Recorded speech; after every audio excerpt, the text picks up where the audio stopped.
Tom, where the hell have you brought me? I've brought you to my favourite place. Yeah. So, you know I love my golf. I know you love your golf.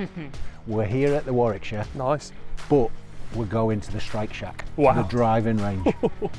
Bit special. Yeah. I'm sick of hearing about how your handicap's coming down and mine's going up. We're actually going to see what it's all about today. But, Will, I've got a special surprise for you. Really? Got one of the players here. Wow. And they want to see how good you are. Oh wow, bloody hell. It's just annoying that we have to come to your place of work, because when I was at Morrison's Calf, nobody bothered to turn up, did they? They never came to see you. For a little flying start breakfast. Jay and Taylor Oh, Stansfield. here they are, the lads. All right, boys, we're going to go Stansfields versus Numpties. Who's that, me or you? It's both of Who's us. got you? Match play, 9 holes, alternate holes for alternate player.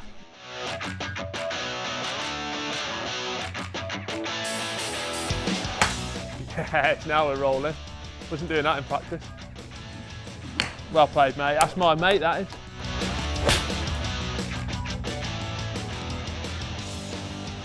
Well played, partner. Thanks, mate. That's my mate Tommy over there, just doing it.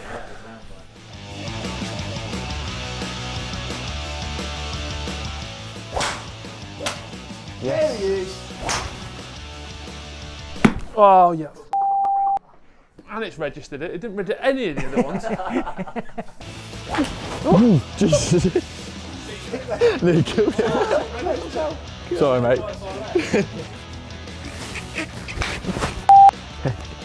No, it's perfect. What are you laughing at? I'm in the trees. Oh, yes. Triple. We can't do it. With that shot, it means that's it, really. Congratulations, lads. Well played. We'll give you this hole. Great game. Good Thank game. you. Good game. So you beat us 2-1. Should we keep it friendly and go and have a cup of coffee? Yeah, I think so. Yeah. Talk about football? Yeah, definitely. Good stuff, let's go. So boys, you've beaten us on the driving range. Hope you had a good time. We enjoyed it. I mean, I turned up. I actually turned. Me and Taylor were having a chat off air, and we actually turned up. Out the four of us here, I think it was me and Taylor that turned up. Anyway, let's talk about the real sport, football. Tell me, really interested to know, how does it work when you're at work, brothers working together? He don't even speak to me. Is that right? Yeah, straight past me all the time. Nah, I think it was strange at the start, but I think the last few months we've got used to it. And as a player, you always need some socks or some pants. So I'm always in there trying to get me some new socks or some new kit. So yeah, it's good. We're both there to work at the end of the day, and I think we're both professional, and he gets on with his job and I get on with mine. So yeah, we've got a good connection in the at training ground, but also outside of training as well. How have you found it though, like taking on that role and being part of the club in that position? Yeah, I've loved it. Because I joined it mainly, like, I've always made a joke to Jay saying, like, anyway you get me in, I'd do anything to be in football. And then he called me one day, I was at my old job, and I was working, I was shoveling up shit from a You have to do that now for him, don't you? yeah, near enough, but from a what do you call them? A drain. Yeah. And I was doing it, put into a carrot. Well, I was holding the bag actually, and he was shoveling the shit into there. Nice. And he messaged me saying, "Do you want to join us, kit man?" I said, "I'll do anything, please." So yeah, and then went on a few months, and then I joined, and I've loved it ever since. Good. Did you walk off site straight away? Yeah. See you later, lads. I'm off. Near enough. Yeah. But it's an important job, isn't it? In the kit room, I always used to find. Did you have a good? You Can you remember expect this. Did you have a good kit man?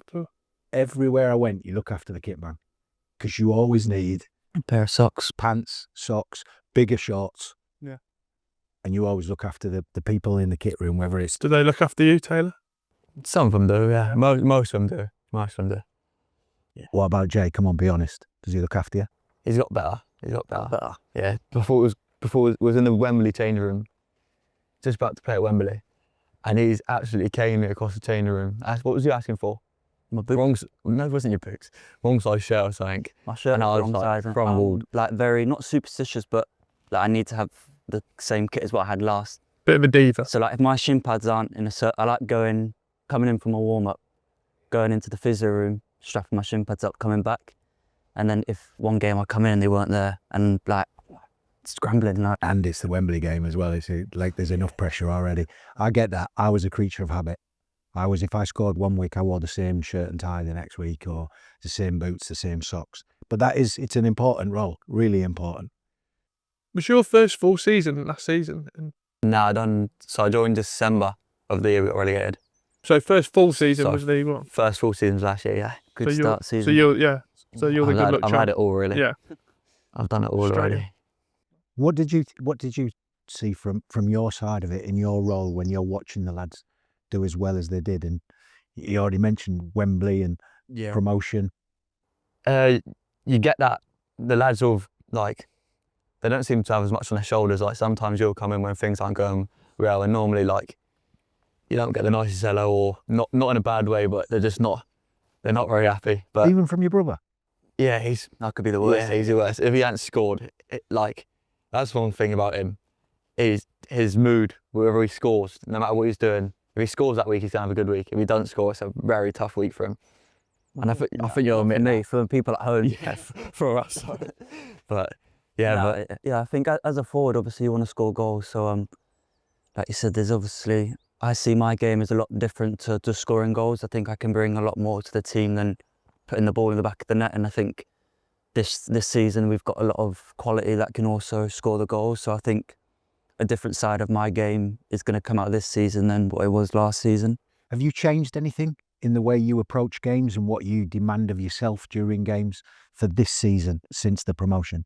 Yeah, definitely. I think last season I learned a lot from that season, to be honest. It sounds nice and pretty that we got promoted and got 111 points, but at one point in the season I probably hit the lowest I did as a footballer, and that's sort of an eye-opener for me to be able to bounce back and deal with that. I remember, I think it was the Wrexham game, sat in the dressing room, and before the game I just went in the toilet and couldn't get out of the bathroom. Just was a fear just coming into my eyes, and it was sort of like I said, an eye-opener for me. And to go out into a stadium where there's a massive game, and I just forgot how to run. It was strange, but just with the build-up of pressure on you just and everything coming to the club. I think there was I think Wrexham was because it was at Wrexham. No. I think it just turned onto that game. I think a few games probably been building up for probably 3 or 4 weeks, and then all of a sudden, just boom, completely forgot. I felt it myself. Forgot how to run, and it's sort of not nice, but it's something I've learnt from massively. And I spoke to someone at the club, and then we played the Tuesday night at Huddersfield, and in the space of them 2 days, I had to change my whole mindset to be able to think like there's nothing wrong with you, but like everything's good. You just need to relax and go out and enjoy it.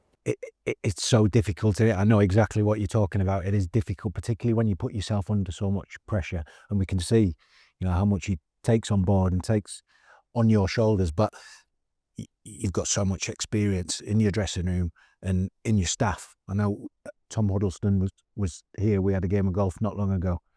Hits a great ball, by the way.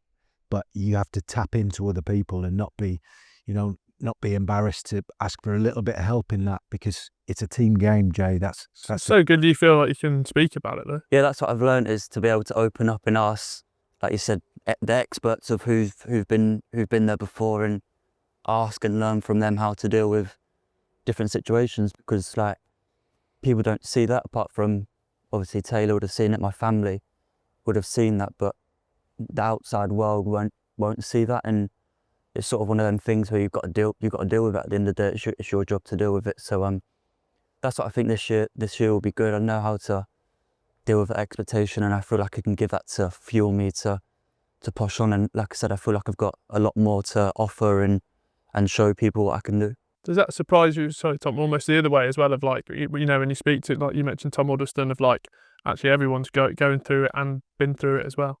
Yeah, I think as a footballer, there's like you said, there's a lot of ups and downs. So 1 minute you're up here, next minute you're down there in the space of a game. So I think it's one of them things you got to deal with, and and learn in the right way and use it to your experience. Are you one that can switch off when you leave the training ground? No. That's a question for Taylor. Same answer, not a chance.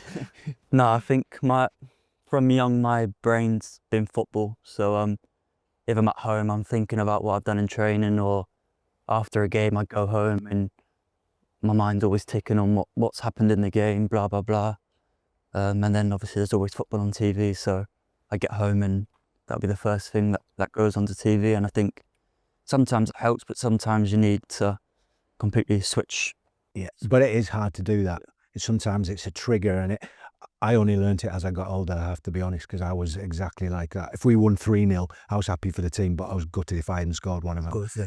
And it's that expectation that you put on yourself, but there has to be an on-off switch, because you have to be completely ready when you come back to it the next morning or the next game. Yeah. You're like that with our show now. If we have a bad show, Tommy won't speak to me for about a week. Yeah, I just text him, who's this? I don't read his text messages because I know it winds him up if I don't read them. It's rude. It's quite rude, actually. So thanks for coming to the Warwickshire and the Strike Shack. Thank you. Definitely a rematch. Yeah, well, hopefully me and Taylor get some better partners next time. So if you have a whip round the club, Taylor, we'll I'll find someone. Cheers. I'll find someone.